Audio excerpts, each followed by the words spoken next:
Okay, so we're going to walk out to my garden, this bucket garden. It's a double bucket garden. It uses water efficiently because the water is retained in the bottom about 3.5 inches.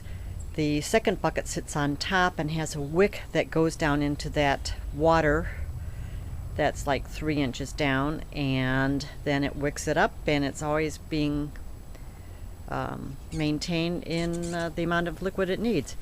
Then well, let me show you. This is a bucket that I'm starting to put together here. I don't know if you can see in the bottom.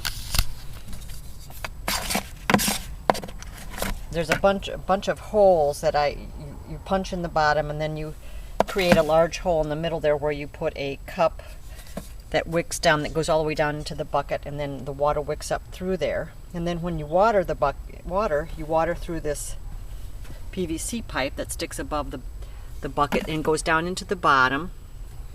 And if you look here on the side, right about there, that's the hole, the drainage hole. So when you water, and then once the water starts coming out of the hole, that means the water is right up to the holes in the bottom of the bucket and being wicked up to the plant.